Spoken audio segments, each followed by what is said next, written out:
Everybody welcome. వెలుగు paper ని తీసుకొని నేను మీ సౌజన్యం వచ్చేసాను. మీరు కూడా వచ్చేయండి. ఇవాళ వెలుగు పేపర్ లో ఏమేమి వార్తలు వచ్చాయో అన్ని కూడా వివరంగా వినిపిస్తాను. మీరు ఏ పనుల్లో ఉన్నా నో ప్రాబ్లం, ఫోన్ పక్కన పెట్టండి. V6 ఫేస్బుక్ పేజ్ లోకి లాగిన్ అయ్యి షేర్ కొట్టి ఫోన్ పక్కన పెట్టండి. ఆరాంగా మీ పనులు మీరు చేసుకోండి, వాల్యూమ్ పెట్టుకొని. నేను మీకు మొత్తం పేపర్ ఒక 45 minutes లో పేపర్ లో వచ్చిన వార్తలన్నీ చదివి వినిపిస్తా. హెడ్లైన్స్ ఏంటి తెలుసా? సర్కార్ దవాఖాన్లకు పోతలేరు. మనం చూస్తున్నాం కదా ఈ మధ్య ఒక 4-5 రోజుల నుంచి మనకి వస్తున్న హెల్త్ బులెటిన్, మీడియా బులెటిన్ లో ఎన్ని బెడ్స్ ఖాళీ ఉన్నాయని చెప్పి కూడా రిలీజ్ చేస్తున్నారు. వాళ్ళు ఎంత చెప్తున్నా సరే సర్కార్ దవాఖాన్లకు అయితే పోతలేరట జనాలు. ఎందుకు చూద్దాం, అవి వివరాలు చూద్దాం మనం.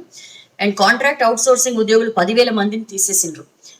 ఉపాధి హామీ పనుల ఫీల్డ్ అసిస్టెంట్లు కానీ, లేకపోతే వీళ్ళు మిషన్ భగీరథకు సంబంధించి ఇట్లా అనేక రంగాలకు సంబంధించి అనేక శాఖలకు సంబంధించి అవుట్ సోర్సింగ్ ఉద్యోగుల్ని తీసేస్తున్నారండి. వాళ్ళందరూ రోడ్డును పడుతున్నారు. దానికి సంబంధించి చూద్దాం వార్త. సెక్రటేరియట్ శిథిలాల ట్రాన్స్పోర్ట్ కే 15 కోట్లు. చాలా ప్రెస్టీజియస్ గా కొత్త సెక్రటేరియట్ కట్టేయాలని చెప్పి యాద్రబాద్రగా రహస్యంగా పాత సెక్రటేరియట్ కూల్చివేత పనులు జరుగుతున్నాయి కదా, ఆ డెబ్రిస్ ని తరలించడానికే 15 కోట్లు పడుతుందట. చూద్దాం దానికి సంబంధించిన వార్త. అండ్ లాక్డౌన్ ఉండదంటూ మంత్రులు లీక్లు ఇస్తున్నారు, దాని గురించి వార్తలు చూద్దాం. గ్యాంగ్స్టర్ వికాస్ దుబే అరెస్ట్, మొత్తానికి చిక్కాడండి. అతను కావాలని సరెండర్ అయ్యాడా లేకపోతే పోలీసులు పట్టుకున్నారా అనే దాని మీద చర్చలు జరుగుతున్నాయి. ఇంటర్ సెకండ్ ఇయర్ లో అంతా పాస్, బ్యాక్లాగ్ సబ్జెక్టులు ఉన్నా okay. So inter second year వాళ్ళకి ఒక టెన్షన్ వదిలిపోయింది. అందరినీ పాస్ చేస్తున్నట్లుగా నిన్న డెసిషన్ తీసుకున్నారు. దానికి సంబంధించిన వార్త. వీటితో పాటు ఇంకా చాలా బోలెడు వార్తలు ఉన్నాయి లోపల పేజీల్లో.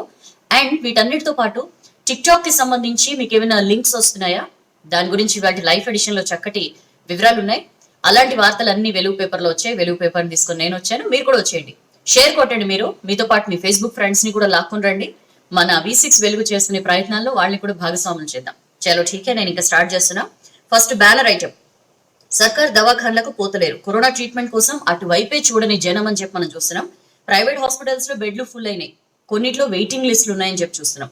మామూలుగా ఎందుకు పోవట్లేదు అని ఆరాధిస్తే తెలిసింది ఏంటంటే, సర్కార్ దవాఖాన్లో బెడ్లు ఖాళీగా ఉన్నా సరే పేషెంట్లు అందులో అడ్మిట్ కావడానికి ఇంట్రెస్ట్ చూపించట్లేదు. అక్కడ సరిపోయినంత స్టాఫ్ లేకపోవడం, సరైన ఎక్విప్మెంట్ లేకపోవడం. అండ్ ఈ మధ్య కాలంలో మనం ఎన్నో వీడియోలు అవి చూసాం సోషల్ మీడియాలో. వీటన్నిటి నేపథ్యంలో ఎంతో కొంత స్తోమత ఉన్నవాళ్ళు ఎట్లన్నా కార్పొరేట్ హాస్పిటల్స్ వైపే చూస్తున్నారు. ఏమీ లేని బిలో మిడిల్ క్లాస్ వాళ్ళు కూడా సపో చేసి ప్రాణం బతికించుకుందాం అని చెప్పి ఎంతైనా సరే ఖర్చు పెట్టి మరి కార్పొరేట్ హాస్పిటల్స్ కి వెళ్తున్న పరిస్థితి కనిపిస్తోందని చెప్పి మనం ఈ ఆర్టికల్ చూసినాం. గాంధీ హాస్పిటల్లో ఈ మధ్య వెలుగు చూసిన ఘటనలు మెయిన్ గా 10-20 మందికి ఒకటే బాత్రూమ్ ఉండడం, తిండి సరిగా పెట్టకపోవడం, డెడ్ బాడీలు తారుమారైపోవడం, ఇట్లా ఎన్నో ఘటనలు జరిగాయి. వీటితో పాటు కార్పొరేట్ స్థాయిలో గాంధీ హాస్పిటల్లో ట్రీట్మెంట్ ఇస్తున్నట్లు చెప్తున్నా సరే ప్రభుత్వ పెద్దలు, ఎమ్మెల్యేలు, ఎవరికైనా మంత్రులు, ఎవరికైనా కరోనా సోకితే వాళ్ళు ఎక్కడికి వెళ్ళారో మనకు తెలుసు. వాళ్ళు కార్పొరేట్ హాస్పిటల్స్ కి వెళ్ళిపోతున్నారంటే వాళ్ళు ఏవైతే వరల్డ్ క్లాస్ ఫెసిలిటీస్ ప్రొవైడ్ చేశామని గాంధీ హాస్పిటల్లో చెప్పుకుంటున్నారో అవేం అక్కడ లేవన్న విషయం వాళ్లే ఒప్పుకున్నట్లే. సో వీటన్నిటిని చూసి కూడా సర్కార్ దవాఖాన్లకు పోవాలంటే భయపడుతున్నారు జనం అని చెప్పి మనం ఈ ఆర్టికల్ చూస్తున్నాం. లక్షలు అప్పు చేసైనా సరే ప్రైవేట్ లో చేరేందుకే మొగ్గు చూపుతున్న ప్రజలు. ప్రభుత్వ దవాఖానలో ట్రీట్మెంట్ ని సర్కార్ గాలికి వదిలేసింది, పట్టించుకుంటలేదని చెప్పి చూస్తున్నాం. 91% రాష్ట్ర వ్యాప్తంగా సర్కార్ ఆసుపత్రిలో 91% బెడ్లు ఖాళీ ఉన్నాయండి. మామూలుగా ప్రభుత్వ దవాఖానలో మొత్తం బెడ్లు 17,081 అయితే నిన్న రాత్రి వరకు ఖాళీగా ఉన్న బెడ్లు 15,529. సో 91% బెడ్లు ఖాళీగా ఉన్నాయి. అయినా సరే దాని వైపు ఎవ్వరు చూడని పరిస్థితి. గ్రేటర్ హైదరాబాద్ చుట్టుపక్కల జిల్లాల్లో సుమారు 30 ప్రైవేట్ హాస్పిటల్స్ లో కరోనా ట్రీట్మెంట్ అందిస్తుండగా అన్నింటిలో కలిపి సుమారు 3,000 బెడ్లు ఉన్నాయి. 3,000 బెడ్లని కరోనా కోసం కేటాయించారు వీళ్ళు. మొత్తం అన్ని ఫుల్గా ఉన్నాయి. అండ్ ఒక పేషెంట్ డిశ్చార్జ్ అయిన తర్వాత వాళ్ళు వెయిటింగ్ లిస్ట్ కూడా మెయింటైన్ చేస్తున్నారు. కొంత సిచ్యుయేషన్ బాగుంది అనుకున్న వాళ్ళని డిశ్చార్జ్ చేసేస్తూ మీరు హోమ్ క్వారంటైన్ లో ఉండండి, వెళ్ళిపోయిన తర్వాత ఖచ్చితంగా నెక్స్ట్ ఇంకొక పేషెంట్స్ వెయిట్ చేస్తున్నారు అని చెప్పి కూడా వాళ్ళు చెప్తున్న పరిస్థితి. వికాస్ దుబే ఎన్కౌంటర్ జరిగిందని చెప్పి మనకి ఇప్పుడే న్యూస్ తెలుస్తోందండి. దాని గురించి కూడా మనం పేపర్లో అయితే నిన్న ఉజ్జయిని టెంపుల్లో అతన్ని అరెస్ట్ చేశారనేది మనం చూసాం. సో వికాస్ దుబే ఎన్కౌంటర్ జరిగిందని చెప్పి ఇప్పుడే మనకి బ్రేకింగ్ న్యూస్ వస్తుంది. సో దాని గురించి మీరు నెక్స్ట్ బులెటిన్స్ లో V6 లో చూడొచ్చు. అండ్ ఎనీవేస్ మనం ఒక పేషెంట్ డిశ్చార్జ్ అయితే తప్ప మరొకరిని చేర్చుకోలేని పరిస్థితి ఉంది. సో వెయిటింగ్ లిస్ట్ కూడా మెయింటైన్ చేస్తున్నాయి ప్రైవేట్ హాస్పిటల్స్ అని చెప్పి మనం చూస్తున్నాం. ఎందుకు వెళ్ళట్లేదు సర్కార్ దవాఖాన్లకి చూద్దాం మనం ఇండెప్త్ లోపల పేజీలో. అక్కడ ట్రీట్మెంట్ అందుతున్న తీరు దడ పుట్టిస్తోంది. అందుకని చెప్పి గవర్నమెంట్ హాస్పిటల్స్ కి వెళ్తున్న వాళ్ళ సంఖ్య 100 కూడా దాటట్లేదు అని చెప్పి మనం చూస్తున్నాం. దాని గురించి ఇండెప్త్ చూద్దాం మనం నెక్స్ట్ పేజ్ లో. సెక్రటేరియట్ శిథిలాల ట్రాన్స్పోర్ట్ కే 15 కోట్లు జవహర్ నగర్ డంపింగ్ యార్డ్ కి తరలించాలని చెప్పి ప్లాన్ చేస్తుందండి. మొత్తం ఈ డెబ్రిస్ అంతటిని కూడా 15,000 లారీలు నిండనున్న శిథిలాలు అని చెప్పి మనం చూస్తున్నాం.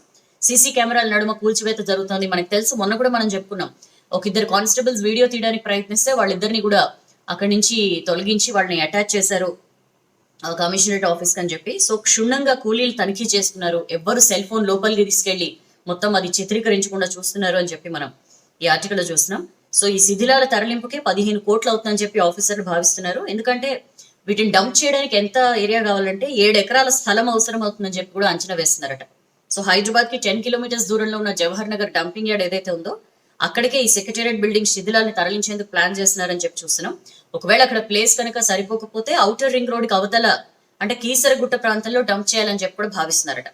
సో ఎప్పటికప్పుడు శిథిలాల్ని డంప్ చేయాలా, లేకపోతే మొత్తం అయిన తర్వాత ఒకేసారి తీసుకెళ్లి డంప్ చేయాలా అనేది ఆలోచన చేస్తున్నారు. ఎందుకంటే అది కనీసం 1 నెల రోజులు పడుతుందంట ఈ శిథిలాలన్నింటినీ తీసుకెళ్లి డంప్ చేయడానికి. సో రాత్రి టైంలో మాత్రమే డంపింగ్ చేయబోతున్నారని చూస్తున్నాం. దాని గురించి ఇండెప్త్ కూడా చూద్దాం మనం. అదే పేజ్ లో కాంట్రాక్ట్ అవుట్ సోర్సింగ్ ఉద్యోగులు 10,000 మందిని తీసేసిండ్రు. ఈజీఎస్ ఎంప్లాయ్మెంట్ గ్యారంటీ స్కీమ్ ఎఫ్ఏలు ఫీల్డ్ అసిస్టెంట్లు, భగీరథ వర్క్ ఇన్స్పెక్టర్లు, హార్టికల్చర్ ఉద్యోగులు సుమారు 10,000 మందిని చెప్పా పెట్టకుండా కనీసమైన నోటీస్ ఇవ్వకుండా మీ సేవలు మాకు అవసరం లేదని చెప్పి టప్పని తీసి పడేశారండి. మరో 11,000 మందికి 3 నెలలుగా జీతాలు ఇవ్వట్లేదట. ఇంకొందరికి సగం జీతాలే ఇస్తున్న పరిస్థితి.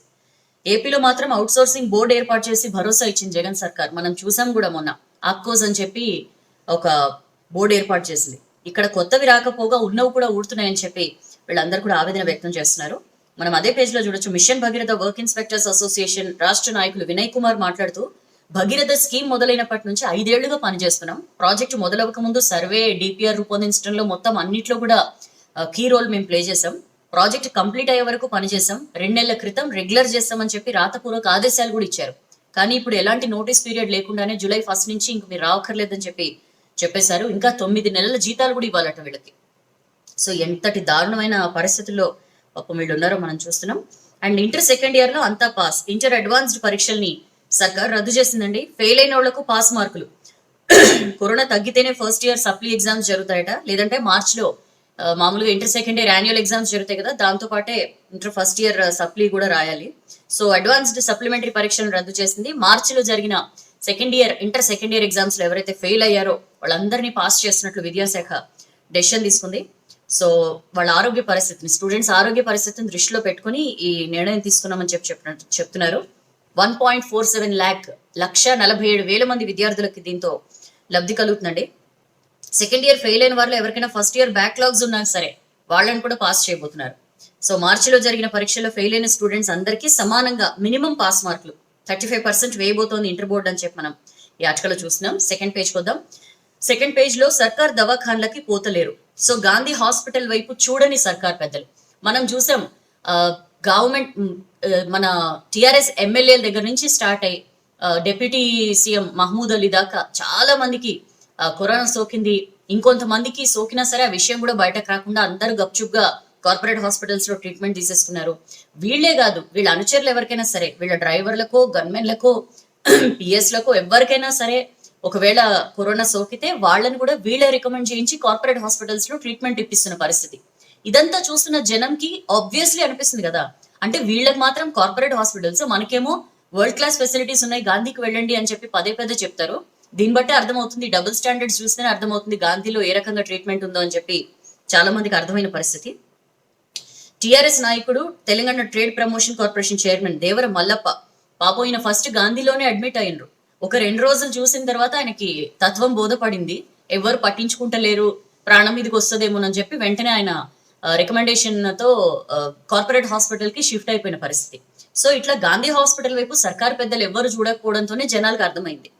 ప్రైవేట్ హాస్పిటల్స్ అడ్డగోలుగా బిల్లులు వసూలు చేస్తున్నా సరే, గవర్నమెంట్ హాస్పిటల్స్ పై నమ్మకం లేక ఏమాత్రం అవకాశం ఉన్నా సరే అప్పో సొప్పో చేసి కార్పొరేట్ హాస్పిటల్స్ కే జనం మొగ్గు చూపుతున్నారు అని చెప్పి మనం చూస్తున్నాం. అండ్ ఇటంటే అటు, అటంటే ఇటు. కరోనా పేషెంట్లకి కేర్ ఆఫ్ గాంధీ హాస్పిటల్ మనకు తెలుసు, కన్ఫర్మ్ అయితే ఖచ్చితంగా ఇక్కడికే రండి అని చెప్తున్నారు. అనుమానితులకి కింగ్ కోటి అని చెప్పి పదే పదే పదే చెప్తున్నారు. సో ఇట్లా అనుమానితులు ఎవరైనా సరే కింగ్ కోటికి వెళ్తే వాళ్ళని గాంధీకి వెళ్ళమంటున్నారు, అక్కడికి వెళ్తే కింగ్ కోటికి వెళ్ళమంటున్నారు. ఇష్టం వచ్చినట్లు తిప్పుతున్నారు అని చెప్పి కూడా మనం ఈ ఆర్టికల్లో చూస్తున్నాం. ఇవే కారణాలతో ఏప్రిల్లోనే ఇద్దరు వృద్ధులు రోడ్ల మీదే ప్రాణాలు వదిలిన పరిస్థితి. ఇటీవలే సత్యమ్మ అనే మహిళ కింగ్కోటి గేట్ దగ్గరే ఆమె ప్రాణాలు వదిలింది. చెస్ట్ హాస్పిటల్లో రవికుమార్ అనే వ్యక్తి, మనం చూసాం ఆ వీడియో కూడా, నాకు ఊపిరి అందట్లేదు daddy, bye daddy, bye daddy అని చెప్పి చనిపోయిన పరిస్థితి.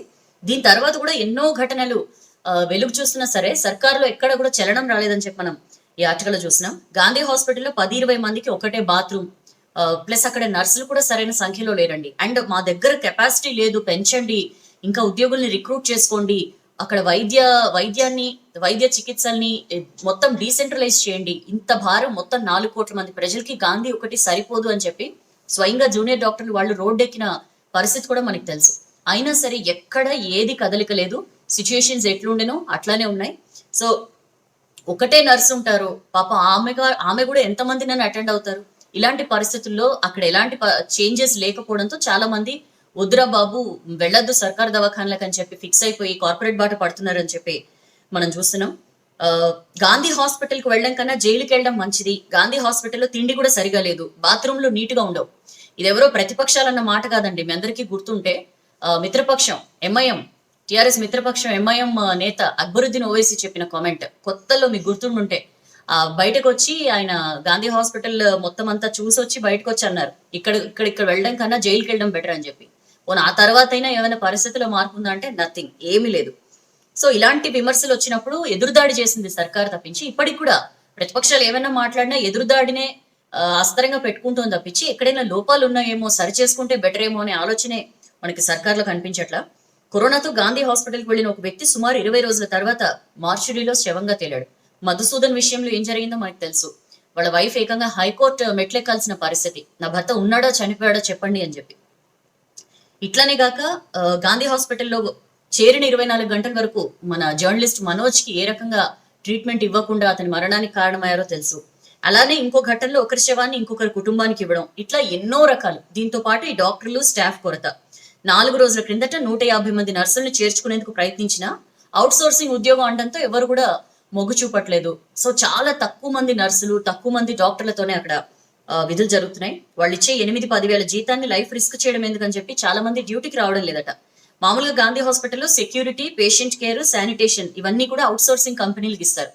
ఈ ఇచ్చే 8-10 వేల జీతానికి అవసరమా అని చెప్పి ఈ టైంలో, ఈ కరోనా టైంలో వెళ్లి విధులు నిర్వర్తించడం అవసరమా అని చెప్పి వాళ్ళలో చాలా మంది రావట్లేదు. అందుకనే మనం చాలా వీడియోలు కూడా చూసాం, అక్కడ కరోనా వార్డ్ ఎంత దారుణంగా ఉందో, ఎక్కడికక్కడ కుప్పలు పడేయడం, పీపీ కిట్లు పడేసి ఉండడం, చెల్లా చెదురుగా మాస్కులు పడేసి ఉండడం, ఏమాత్రం నీట్నెస్ లేదు, ఫుడ్ హైజీన్ లేదు.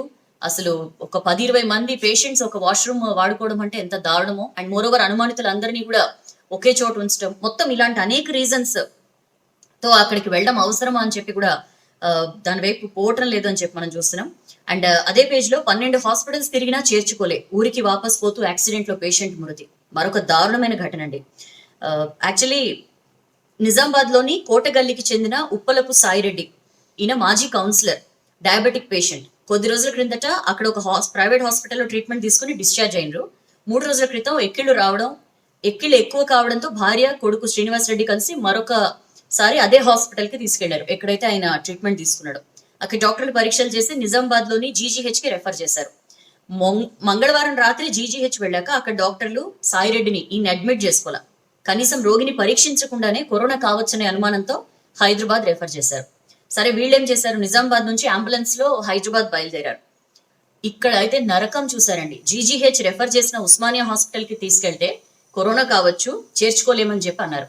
అక్కడ నుంచి చెస్ట్ హాస్పిటల్ కి, అటు నుంచి నిమ్స్, యశోద, సన్షైన్, గ్లోబల్, మొత్తం 12 హాస్పిటల్స్ తిరిగారు. ఆ పేషెంట్ ని పెట్టుకుని అంబులెన్స్ లో ఆ తల్లి కొడుకు 12 హాస్పిటల్స్ తిరిగారు. ఎలాంటి మెంటల్ ట్రామా వాళ్ళు అనుభవించి ఉంటారో మనం అర్థం చేసుకోవచ్చు.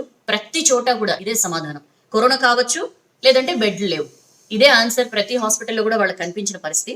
మంగళవారం రాత్రి 11 గంటల టైంలో హైదరాబాద్ చేరుకున్న వాళ్ళు ఎంత తిరిగారంటే బుధవారం సాయంత్రం 5 గంటల వరకు 12 గంటల పాటు తిరుగుతూనే ఉన్నారు. వాళ్ళు ఎక్కిన గడప దిగిన గడప ప్రతి హాస్పిటల్లో కూడా వాళ్ళకి వచ్చిన రిప్లై ఇదే. తిరిగి అలసిపోయి ఈ లోపల అంబులెన్స్ డ్రైవర్ నేను వెళ్ళిపోతా, నేను ఇంకెంత తిప్పాలి అని చెప్పి అతను ఇబ్బంది పెడుతుండడంతో ఏదైతే అయింది నిజామాబాదే పోదామని చెప్పి బయలుదేరారు. ఏ హాస్పిటల్లో అడ్మిషన్ దొరకపోవడంతో ఇంకా వెళ్ళిపోదాం నిజామాబాద్ అనుకున్నారు. వీళ్ళు ప్రయాణిస్తున్న అంబులెన్స్ బుధవారం రాత్రి కామారెడ్డి సమీపంలోకి రాగానే రోడ్డు ప్రమాదానికి గురైంది. ఇంకా రోడ్డు ప్రమాదంలో పేషెంట్ సాయిరెడ్డి అక్కడికక్కడే చనిపోయారు. ఈ భార్య అండ్ కొడుకు వాళ్ళిద్దరికీ కూడా తీవ్ర గాయాలయ్యాయి. సో ఎంత దారుణం అంటే అతను చెప్తున్నది, శ్రీనివాస్ రెడ్డి మృతుని కొడుకు చెప్తున్నది ఏంటంటే, జీజీహెచ్ లో చేర్చుకుని ఉంటే బ్రతికేవాడు మా నాన్న, కావాలని చెప్పి వాళ్ళు చేర్చుకోకుండా హైదరాబాద్ కి రిఫర్ చేయడం, అక్కడ మేము 12 హాస్పిటల్స్ తిరిగినా సరే ఎక్కడ వైద్యం లభించకపోవడంతోనే నా తండ్రి చనిపోయాడు అని చెప్పి అతను దీనంగా చెప్తున్న పరిస్థితి. సో ఇట్లుంది మన రాష్ట్రంలో వైద్యం తీరు. ఇక ఏపీలో 16,882 టెస్టులు చేశారండి నిన్న. 1,555 కేసులు వచ్చాయి.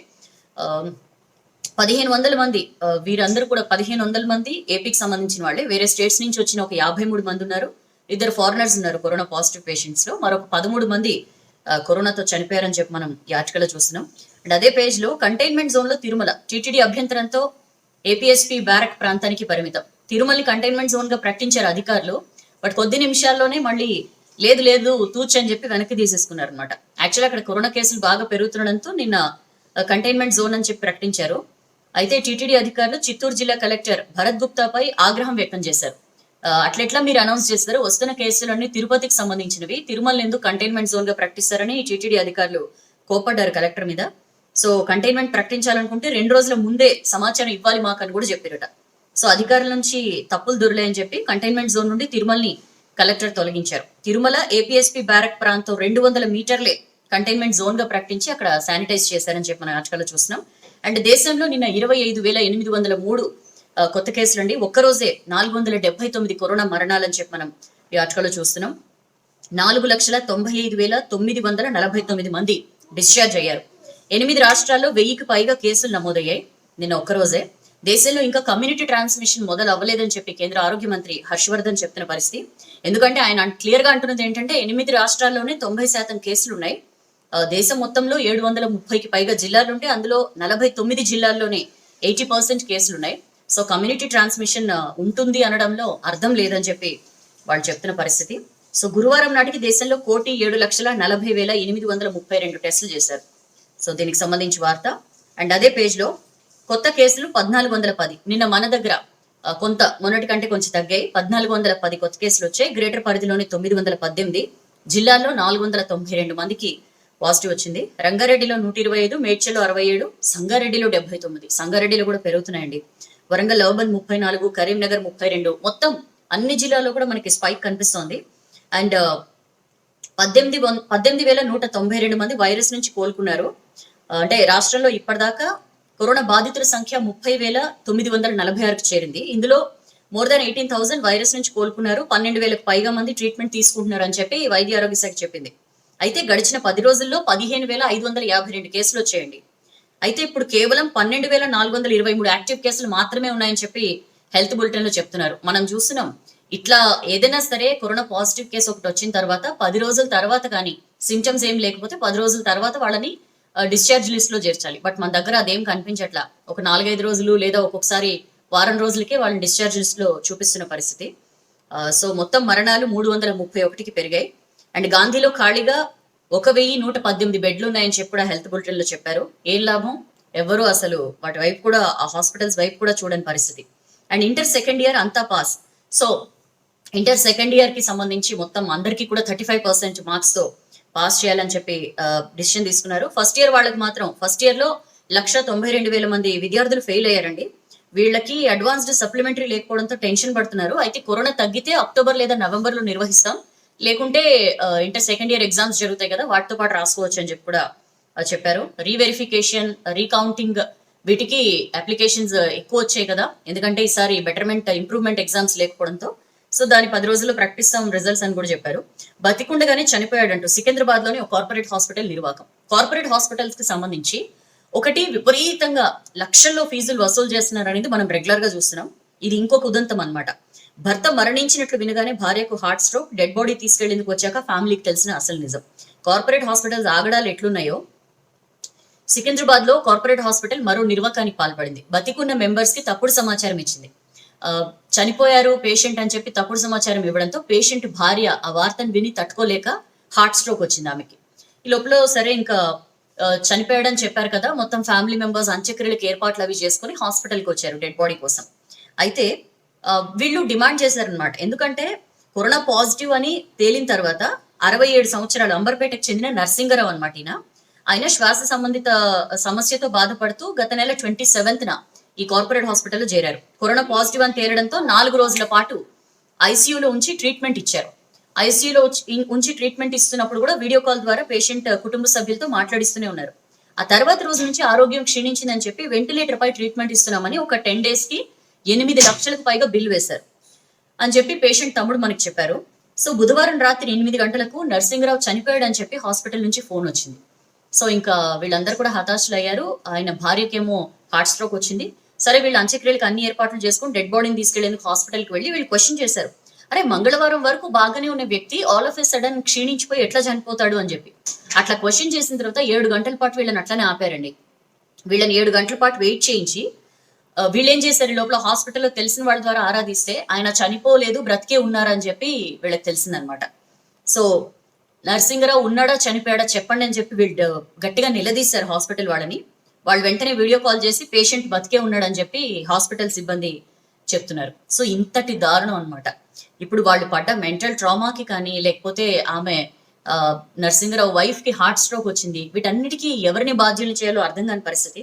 తప్పుడు సమాచారం ఇచ్చిన హాస్పిటల్ మేనేజ్మెంట్ పై కఠిన చర్యలు తీసుకోవాలని చెప్పి డిమాండ్ చేస్తున్నారు వీళ్ళు. అయితే ఆయన చనిపోయాడని చెప్పి మేమేం చెప్పలేదని హాస్పిటల్ వర్గాలు అంటున్నాయండి. ఎవరో ఇచ్చిన సమాచారాన్ని హాస్పిటల్ వాళ్ళు ఇచ్చినట్లుగా పేషెంట్ బంధువులు ఫీల్ అయ్యారు. మేము అసలు ఆ సమాచారం ఇవ్వలేదు అని చెప్పి చెప్తున్నారు. 10 రోజులకి 10 లక్షలు బిల్లు చేసి 6 లక్షలు కట్టించుకున్నారు. బుధవారం రాత్రి వీడియో కాల్ చేసి మామయ్య చనిపోయాడు, మరో 3,75,000 కట్టి డెడ్ బాడీ తీసుకెళ్ళండి అని చెప్పారు. దాంతో మా అత్తగారికి హార్ట్ స్ట్రోక్ వచ్చింది ఆయన చనిపోయిన మాట వినంగానే అని చెప్పి పేషెంట్ కోడలు చెప్తున్న పరిస్థితి. సో పక్క డబ్బులకి డబ్బులు వసూలు చేస్తున్నారు. ఇలాంటి దారుణాలు కూడా కార్పొరేట్ హాస్పిటల్స్ లో మనకు కనిపిస్తున్న పరిస్థితి. అండ్ నెక్స్ట్ పేజ్కి వద్దాం. సెక్రటేరియట్ శిథిలాల ట్రాన్స్పోర్ట్ కే 15 కోట్లు.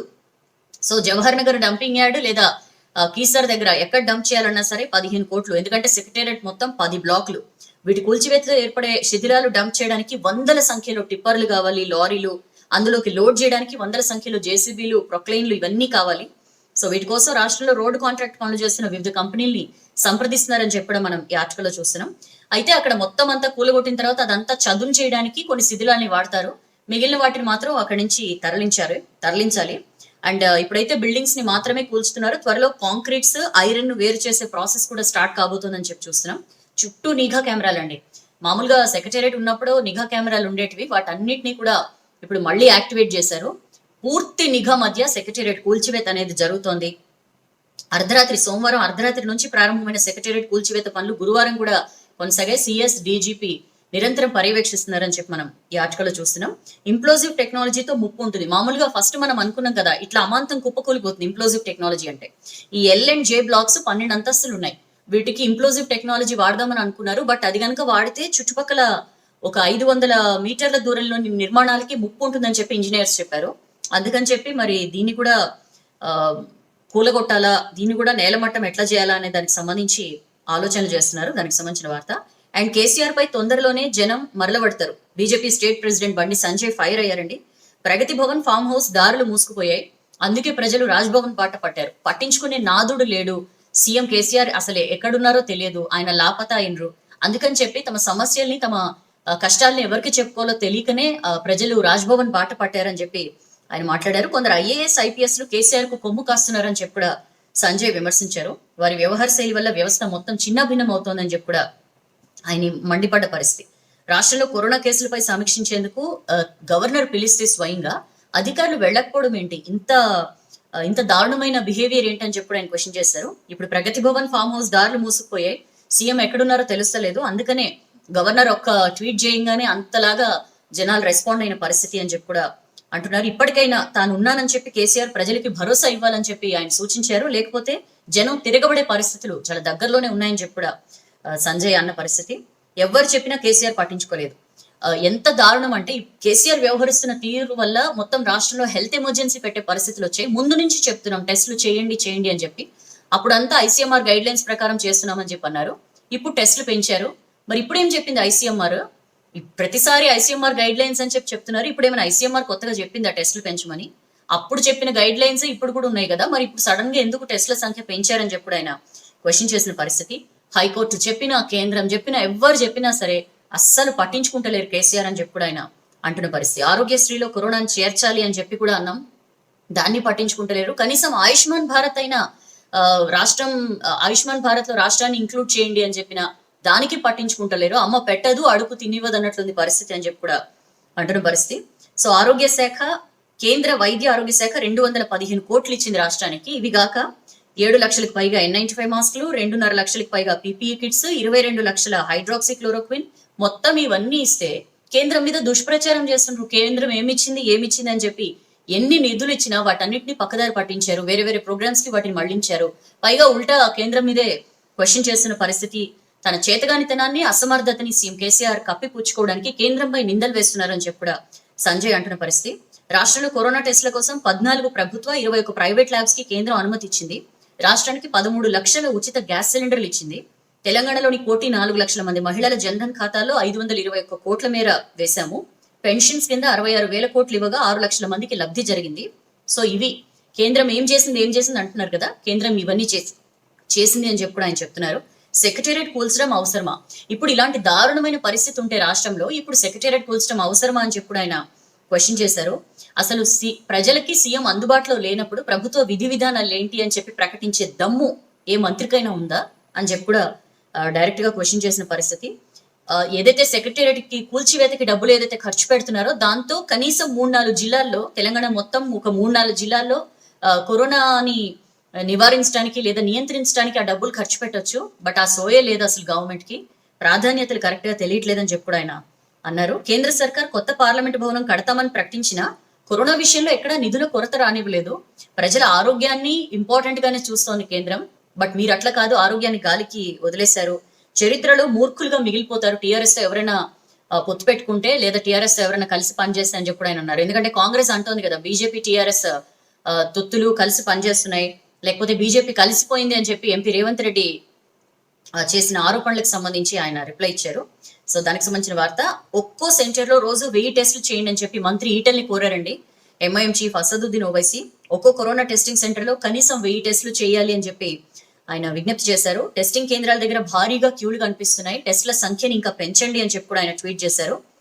పిహెచ్సిలో యాంటీజెన్ టెస్టులు అందుబాటులోకి తేవడం మంచి పరిణామం, అయితే ఈ ఆర్టీపీసీఆర్ టెస్టులను కూడా బాగా పెంచాలి అండ్ ఫ్రీ కరోనా టెస్టులపై మరింతగా ప్రచారం చేయాలని అసద్ సూచించారు. దానికి సంబంధించిన వార్త. అండ్ ఆల్మట్టి ఎత్తు పెంపును అడ్డుకోండి అని చెప్పి కేసీఆర్ కి కాంగ్రెస్ నేతలు లెటర్ రాశారండి. AICC secretary Vamshichand Reddy, all India Kisan Congress vice president Kodandareddy letter రాశారు. ఆల్మట్టి డ్యాం ఎత్తు పెంచేందుకు కర్ణాటక ప్రయత్నాలు చేస్తోంది, దాన్ని అడ్డుకోవాలి అని చెప్పి కేసీఆర్ ని కోరారు. దానికి సంబంధించిన వార్త. సిటీలో క్రైమ్ ఏడ తగ్గింది అని చెప్పి సిపి అంజనీ కుమార్ పై రాజాసింగ్ ఫైర్ అయ్యారండి. హైదరాబాద్ లో 6 నెలల్లో క్రైమ్ రేట్ చాలా తగ్గిందని చెప్పి సిపి చెప్తున్నారు. ఎట్లా చెప్తున్నారు? 20 రోజుల్లోనే సిటీలో 6 మర్డర్లు, ఎన్నో దోపిడీలు, దొంగతనాలు, అత్యాచారాలు ఇవన్నీ జరిగినాయి. మరి ఎట్లా చెప్తారు క్రైమ్ తగ్గిందని చెప్పి ఆయన క్వశ్చన్ చేశారు. అండ్ అదే పేజ్ లో లాక్డౌన్ ఉండదంటూ మంత్రుల లీక్లు. గ్రేటర్ హైదరాబాద్ లో లాక్డౌన్ పెట్టే ఆలోచన చేస్తున్నాం, హెల్త్ డిపార్ట్మెంట్ సూచించింది అని చెప్పి June 28న సీఎం కేసీఆర్ ప్రకటన వచ్చింది. అప్పటి నుంచి మనం చూస్తున్నాం ఏ రకంగా జనాలు పానిక్ అయిపోయి ఎందుకు వచ్చిందిరా బాబు, కొంతకాలం వెళ్ళిపోదాం ఊళ్ళకి అని చెప్పి లక్షల సంఖ్యలో చాలా మంది సొంత ఊళ్ళకి వెళ్ళిపోయిన పరిస్థితి. ఇప్పుడు ఏం చేస్తున్నారంటే గ్రేటర్ హైదరాబాద్ లో మళ్ళీ లాక్డౌన్ కి సంబంధించి ప్రజలు ఆందోళన చెందారు. చాలా చోట్ల వ్యాపార సంస్థలు సెల్ఫ్ లాక్డౌన్ ప్రకటించుకుని మొత్తం మూసేయడంతో ఆదాయం బాగా తగ్గింది. దీన్ని దృష్టిలో పెట్టుకుని అప్పుడేమో సీఎం నుంచి వచ్చింది ప్రకటన, ఇప్పుడేమో మంత్రులు ఒక్కొక్కళ్ళు లీక్లు ఇస్తున్నారు రకరకాలుగా. ఇప్పుడు లాక్డౌన్ అవసరం ఏం లేదని చెప్పి మంత్రులు లీక్లు ఇస్తున్నారు అని చెప్పి మనం ఈ ఆర్టికల్లో చూస్తున్నాం. చాలా రకాలుగా అంటే శ్రీనివాస్ యాదవ్ తలసాని శ్రీనివాస్ యాదవ్ మాట్లాడుతూ మళ్ళీ లాక్డౌన్ విధిస్తే లాభం ఏం లేదు, ప్రజలే జాగ్రత్తలు తీసుకోవాలి. అయినా హోంమంత్రి, డిప్యూటీ స్పీకర్, విహెచ్ లాంటి పెద్దోళ్ళు వైరస్ తో పోరాడి గెలిచారు, ఇదేం పెద్ద భయానకం ఏం కాదు, అనవసరమైన భయం సృష్టిస్తున్నారు, మంచి హెల్దీగా ఉండేవాళ్ళు దీన్ని ఈజీగానే ఫైట్ చేయగలుగుతారు అని చెప్పి ఆయన మాట్లాడిన పరిస్థితి. అండ్ నిర్ణయం తీసుకుంటామని కేసీఆర్ ప్రకటించినా సరే ఇది పరిష్కారం కాదు అని చెప్పి కూడా తలసాని అన్నారు. అండ్ హైదరాబాద్ నుండి ప్రజలు సొంతూళ్ళకి వెళ్తున్నారంటే ప్రభుత్వం మీద నమ్మకం లేక కాదు, ఇరుకు గదుల్లో ఉండే కంటే ఊళ్ళలో ఉంటే హాయిగా ఉండొచ్చు కదా, కొంచెం ఓపెన్ గా ఉంటాయి కదా ఊళ్ళలో ఇళ్ళు అని చెప్పి వెళ్తున్నారని చెప్పి శ్రీనివాస్ గౌడ్ అన్నారు. అండ్ ఇదేమి కరోనా సమస్యకు లాక్డౌన్ పరిష్కారం కాదు, లాక్డౌన్ విధిస్తే లాభం కంటే నష్టమే ఎక్కువ అని చెప్పి మంత్రి సబితా ఇంద్రారెడ్డి అన్నారు. అండ్ కరోనాతో కలిసి మనం బ్రతకాల్సిందే, మనం జాగ్రత్తలు తీసుకుంటూ దీంతోనే కలిసి బ్రతకాలని చెప్పి మంత్రి కేటీఆర్ అన్నారు. ఇట్లా ఒక్కొక్క మంత్రి ఒక్కొక్క రకంగా లీకులు ఇస్తున్నారు. అండ్ సీఎంది తొందరపాటు ప్రకటన అని చెప్పి కూడా పార్టీ వర్గాల్లో చర్చ జరుగుతోందండి. సీఎం స్థాయి వ్యక్తి అంత హడావుడిగా ప్రకటన చేయకుండా ఉండవలసింది. బట్ ఆయన అన్ని విషయాల్లో ఆచితూచి వ్యవహరిస్తారు. మరి ఎందుకు లాక్డౌన్ విషయంలో ఇట్లా మాట్లాడారు అనేది కూడా వీళ్ళు ఆలోచిస్తున్నారు. అయితే కొంతమంది ఏమనుకుంటున్నారంటే ఒక వ్యూహం అయి ఉండొచ్చు. ఎందుకంటే అదే టైంలో హైదరాబాద్ కి కేంద్ర బృందం వచ్చింది. సో కేంద్ర బృందం దృష్టి మరల్చేందుకు లాక్డౌన్ అంశాన్ని మేబీ సీఎం కేసీఆర్ తెర మీదకి తెచ్చి ఉండొచ్చు అని చెప్పి ఎమ్మెల్యేస్ భావిస్తున్నారు. దానికి సంబంధించిన వార్త. అండ్ అదే పేజ్ లో మాజీ మంత్రి రామస్వామి మృతి. బీజేపీ సీనియర్ నేత అండి, రాష్ట్ర మాజీ మంత్రి పి రామస్వామి నిన్న చనిపోయారు. కొంతకాలంగా ఆయన అనారోగ్యంతో బాధపడుతూ జూబ్లీ హిల్స్ అపోలో హాస్పిటల్లో ట్రీట్మెంట్ పొందుతున్నారు. నిన్న ఆయన తుదిశ్వాస విడిచారు. బీజేపీ నేతలందరూ కూడా ఆయన మృతికి సంతాపం తెలిపారు. దానికి సంబంధించిన వార్త. అండ్ సీఎం కనిపించకుంటే వచ్చే నష్టం ఏంటి? సో సీఎం కనిపించట్లేదు ఏమైపోయారు, ఆయన హెల్త్ కి సంబంధించి ఆరోగ్య బులెటిన్ విడుదల చేయాలి అని చెప్పి రేవంత్ రెడ్డి లాంటి వాళ్ళు క్వశ్చన్ చేయడం, విపక్షాలు మొత్తం ఆందోళన చేస్తుంటే తలసాని శ్రీనివాస్ యాదవ్ నిన్న పాలన ఆగిందా, పథకాలు ఆగాయా, సీఎం కనిపించకపోతే వచ్చే నష్టం ఏంటి, ఎక్కడ పాలన కుంటుపడలేదు, పథకాలు సంక్షేమ పథకాలు యాజ్ యూజువల్ గా కొనసాగుతూనే ఉన్నాయి, ఇంకా ఆయన కనిపిస్తేనేంటి కనిపించకపోతేనేంటి అని చెప్పి క్వశ్చన్ చేశారు. సచివాలయం కడితే తప్పేంటి, మొత్తం పాడుబడిపోయిన సచివాలయంలోనే ఉండమంటారేంటి, అది ఎట్లా కరెక్ట్, మేము కడతాం, కొత్తది కడతాం, బాజాప్తా కడతాం, అందులో తప్పేంటి అని చెప్పి కూడా ఆయన క్వశ్చన్ చేసిన పరిస్థితి. ప్రభుత్వ పథకాలాగే ఇంకెక్కడైనా ఏమైనా కుంటుపడిందా, కాంగ్రెస్ బీజేపీ వాళ్ళ నోటికి మొక్కాలని చెప్పి ఆయన అని పాలనలో సచివాలయం ఒక భాగం, కొత్త సెక్రటేరియట్ కడితే తప్పేంటి అని చెప్పి కూడా క్వశ్చన్ చేశారు. బీజేపీ నేతలు గాలి మాటలు మాట్లాడుతున్నారు, చేతనైతే ప్రధానితో మాట్లాడి దేశంలో హెల్త్ ఎమర్జెన్సీ విధించాలి అని చెప్పి కూడా ఆయన సవాల్ చేశారు. ప్రధానిని టార్గెట్ చేయాలంటే మాకు ఎంతోసేపు పట్టదు, కానీ ఇది కరెక్ట్ టైం కాదని చెప్పి మేము ఆగుతున్నామని చెప్పి కూడా అన్నారు.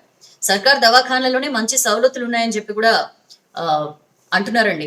ప్రైవేట్ ఆసుపత్రులపై సర్కార్కి నియంత్రణ లేదనడం సరికాదు, ఢిల్లీలో కరోనాను ఎందుకు కట్టడి చేయలేకపోయారో బీజేపీ నేతలు చెప్పాలి. చూసాం కదా మనం ఎదురుదాడి. మరి సర్కార్ దవాఖానాల్లో మంచి సవలతులు ఉన్నాయంటే వైఆర్ ఎమ్మెల్యేస్ గానీ మంత్రులు గానీ ఎందుకు వెళ్ళట్లేదు? పైగా దీనికి ఆరోగ్య మంత్రి చెప్పేది ఏంటంటే వాళ్ళ ఫ్యామిలీ డాక్టర్స్ ఎక్కడుంటే అక్కడికి వెళ్తారు కాబట్టి వాళ్ళు కార్పొరేట్ హాస్పిటల్స్ కి వెళ్తున్నారంట. ఎవరికి చెప్తారు సార్ కహానీలు? సో ఎంఐఎంతో కలిస్తే కరోనా వచ్చేస్తుందా అని చెప్పి కూడా తలసాని క్వశ్చన్ చేశారు. లాక్డౌన్ తో లాభం లేదు అని చెప్పి తలసాని అన్నారండి. ప్రజలు ఎవరి జాగ్రత్తలు వాళ్ళు తీసుకోవాలని చెప్పి కూడా అంటున్నారు. సో ఫిట్నెస్ లేని వాళ్లే కరోనాతో ఇబ్బంది పడుతున్నారని చెప్పి కూడా అన్నారు. అయితే తలసాని పహిల్వాన్ గిరి బంద్ చేయి అని చెప్పి ఎమ్మెల్యే జగ్గారెడ్డి హెచ్చరించారు.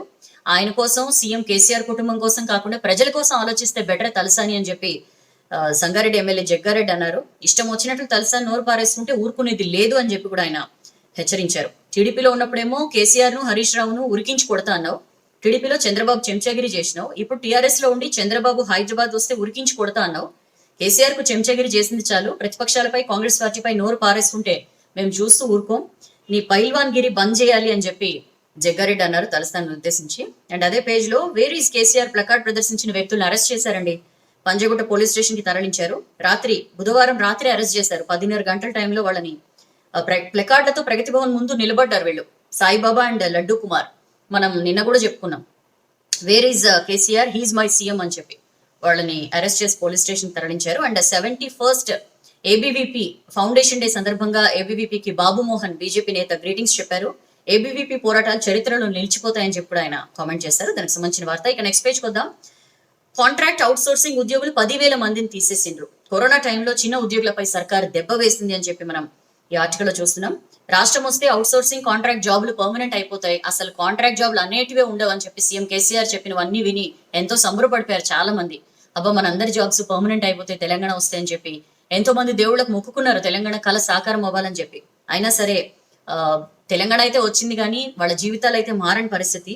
లాక్డౌన్ తర్వాత ఏర్పడ్డ ఆర్థిక లోటుని సాకుగా చూపి చాలా దారుణంగా చిరుద్యోగుల్ని సెక్షన్ల లెక్కన తీసేస్తూ వస్తోంది అని చెప్పి మనం చూస్తున్నాం. 3 నెలల టైంలో ఉపాధి హామీ, భగీరథ, హార్టికల్చర్ డిపార్ట్మెంట్ లో సుమారు 10,000 మందిని ఉద్యోగాల్లోంచి తీసేసింది అని చెప్పి మనం చూస్తున్నాం. దీంతో పాటు ఎస్సీ, ఎస్టీ, బీసీ, మైనార్టీ సంక్షేమ శాఖల పరిధిలోని విద్యా సంస్థల్లో పనిచేస్తున్న ఇంకొక 11,000 మందికి నో వర్క్ నో పే విధానాన్ని అమలు చేస్తోంది. ఇంకొన్ని శాఖల్లో కాంట్రాక్ట్ ఉద్యోగులకు సగం జీతాలు ఇస్తోంది. ఇంత దారుణమైన బిహేవియర్ తో ఖజానాని నింపుకుంటూ లేదా మేము రైతులకు ఇస్తాం, సంక్షేమ పథకాలకు ఇస్తామని చెప్పి చెప్పుకుంటున్న పరిస్థితి. ఉపాధి హామీ ఫీల్డ్ అసిస్టెంట్లతో మొదలు పెట్టారండి జాతీయ ఉపాధి హామీ పథకం. ఈజీఎస్ కింద రాష్ట్రంలో 7,500 మంది ఫీల్డ్ అసిస్టెంట్లు ఉన్నారు. వీళ్ళంతా కూడా తమ డిమాండ్ల కోసం March 12న సమ్మె స్టార్ట్ చేశారు. అయితే కరోనా వ్యాప్తి చెందుతోంది, మళ్ళీ ప్రభుత్వానికి ఎక్కడ ఆటంకం ఏర్పడుతుందో పనులకు అని చెప్పి వీళ్ళ 10 రోజుల్లోనే సమ్మెని కాల్ ఆఫ్ చేసేసి డ్యూటీలో చేరడానికి వచ్చారు. అంతే, వాళ్ళని అధికారులు రావద్దని చెప్పేశారు. మాకు అక్కర్లేదు.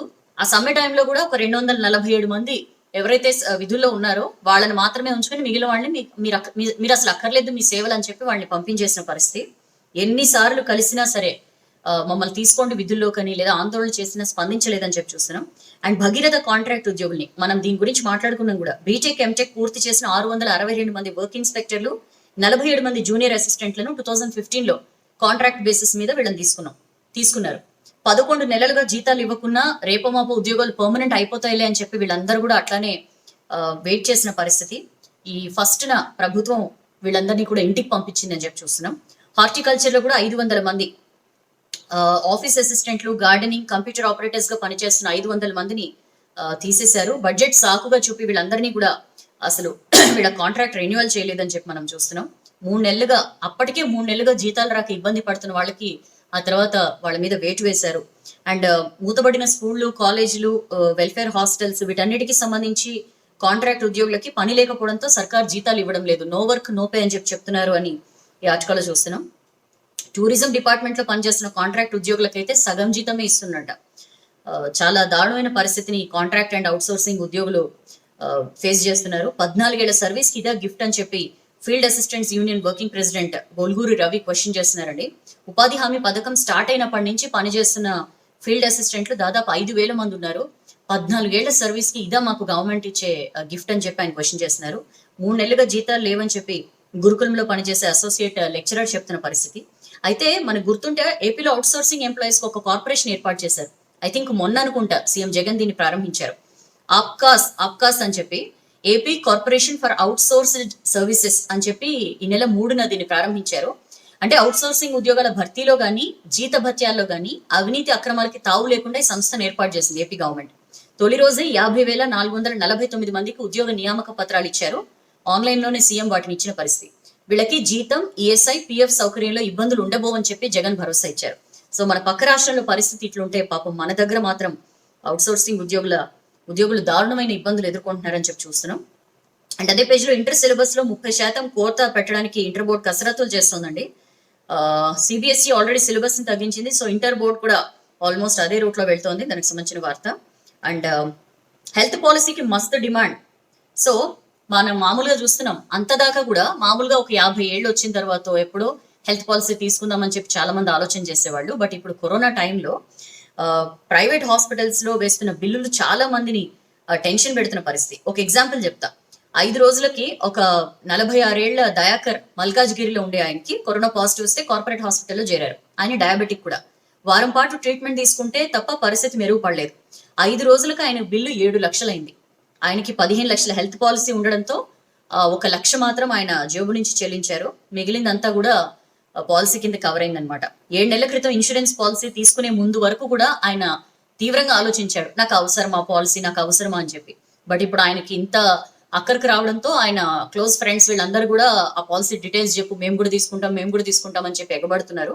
సో కరోనా టెన్షన్ తో ఇన్సూరెన్స్ లకు జనం ఎగబడుతున్న పరిస్థితి కనిపిస్తుందని మనం ఈ ఆర్టికల్లో చూస్తున్నాం. ముందుగా జాగ్రత్త పడితే మేలని ఎక్కువ మంది భావిస్తున్నారు. అండ్ ప్రత్యేకంగా కరోనా ప్యాకేజీలు విడుదల చేసిన కంపెనీలు అని చెప్పి కూడా మనం ఈ ఆర్టికల్లో చూడొచ్చు. స్పెషల్ ప్యాకేజీలు రూపొందించమని insurance regulatory and development authority of India ఇటీవలే హెల్త్ జనరల్ ఇన్సూరెన్స్ కంపెనీలను ఆదేశించింది. జూన్ 10th డెడ్ లైన్ గా కూడా దీనికి ప్రకటించింది. సో కంపెనీలు కొత్త ప్యాకేజీలతో ముందుకు వచ్చాయని చెప్పి కూడా మనం ఈ ఆర్టికల్లో చూస్తున్నాం. వైరస్ భయంతోనే ఎక్కువ మంది పాలసీలు తీసుకున్నారని star health sales manager Venkatesh చెప్తున్న పరిస్థితి. సో దానికి సంబంధించిన వార్త. ఫార్మసీ కాలేజీలు తగ్గినాయి. 46 బి ఫార్మసీ, 46 ఎం ఫార్మసీ కాలేజీలు ఏఐసిటిఈ అప్రూవ్ తీసుకోలే. 16 బీటెక్, 24 ఎంటెక్ కాలేజీలు కూడా తగ్గినాయని చెప్పి మనం ఈ ఆర్టికల్లో చూస్తున్నాం. మామూలుగా ఇంజనీరింగ్ ఎడ్యుకేషన్ ఎటుపోయినా సరే ఫార్మసీకి ఫుల్ డిమాండ్ ఉంటుందని చెప్పి అనుకుంటుండేవాళ్ళం మనం. బట్ ఇదంతా తప్పని అధికారిక లెక్కలు చూస్తే స్పష్టమవుతోందని చెప్పి ఆర్టికల్లో చూస్తున్నాం. 5-6 ఏండ్లుగా ఏటా ఫార్మసీ కాలేజీలు సీట్లు తగ్గుతూనే ఉన్నాయి. ఇంజనీరింగ్ కి సంబంధించి ఎప్పట్లాగే ఈసారి కూడా కాలేజీలు సీట్లు తగ్గాయి. ఫార్మసీ కాలేజీలతో పాటు చాలా ఇంజనీరింగ్ కాలేజీలు ఏఐసిటిఈ గుర్తింపు తీసుకోలేదు. 2021లో సీట్లకి భారీగా కోత పడబోతోందని చెప్పి మనం ఈ ఆర్టికల్లో చూస్తున్నాం. ఇక నెక్స్ట్ పేజ్కి వస్తే, సుస్థి చేసినా ఇంట్లోనే ఉంటున్నారు. కరోనా భయంతో తగ్గిన ఓపీ. సీజనల్ డిసీజెస్ వచ్చిన హోమ్ మెడికేషన్, ఎమర్జెన్సీ అయితేనే దవాఖానకు. ఇప్పుడు మొత్తం సీజన్ చేంజ్ అయింది.